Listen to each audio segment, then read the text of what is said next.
CM Chandrababu అధ్యక్షతన TDP parliamentary సమావేశం జరిగింది. ఎంపీ కృష్ణదేవరాయలు మనతో ఉన్నారు. సార్, దాదాపుగా 12 సంవత్సరాలుగా అమరావతి ప్రజలు ఎదురు చూస్తున్న అంశం ఈరోజు తెరపడే అవకాశం ఉంది. అది ఈ సమావేశంలో తెరపడే అవకాశం ఉంది.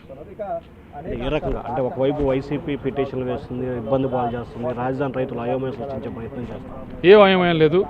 రాజధాని రైతులకి ఏ అయోమయం ఎవరు గురి చేసే అవకాశం లేదు. రాజధాని అమరావతి ఇక్కడ ఉండాలి అని చెప్పి ప్రజలందరూ కూడా నిర్ణయించారు. 2024లో మంచి మెజార్టీ ఇచ్చారు, కూటమి ప్రభుత్వాన్ని గెలిపించారు. కాబట్టి దీనికి చట్టబద్ధత కేంద్రం నుంచి కూడా కల్పిస్తాము.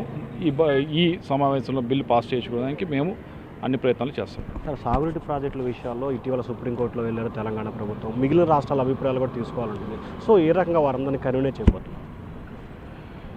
మనం ఒకటే పాజిటివ్గా ముందుకు వెళ్తా ఉన్నాం. మనకి మిగులు జలాలు ఏదైతే ఉన్నాయో వాటితోనే మనం ప్రాజెక్టులు పూర్తి చేద్దామని ప్రయత్నిస్తూ ఉన్నాం. మిగులు జలాలు వాళ్ళు ఉపయోగించుకునే పరిస్థితి లేదు, సముద్రంకు పోవడం తప్పించి. దాన్ని ఏదో ఒక విధంగా మనం ఉపయోగించుకొని మన రిజర్వాయర్స్ని కానీ, మన లేక్స్ని కానీ, ఎప్పుడైతే కొద్దిగా వర్ష లోటుపాటు ఉన్నప్పుడు మన రివర్స్లో ఎప్పుడైతే నీళ్ళు ఉండవో ఆ సమయంలో వీటిని మళ్లించి వాటిని స్థిరీకరించాలి, ఆ ఐకట్ స్థిరీకరించాలని మనం ప్రయత్నం చేస్తూ ఉన్నాం. కాబట్టి మనం పాజిటివ్గానే వెళ్తాం.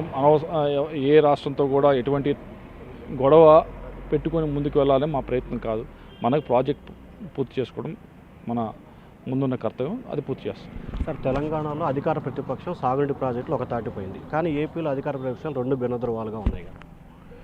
ఇందాక చెప్పాను కదా, క్యాపిటల్ మీదైనా అంతే మాట్లాడతారు, కన్ఫ్యూజ్డ్గా మాట్లాడతారు. ఇరిగేషన్ మీదైనా అంతే కన్ఫ్యూజన్తో మాట్లాడతారు. కాబట్టి ప్రతిపక్షంలో ఉన్నాం కాబట్టి ఏదో ఒక విధంగా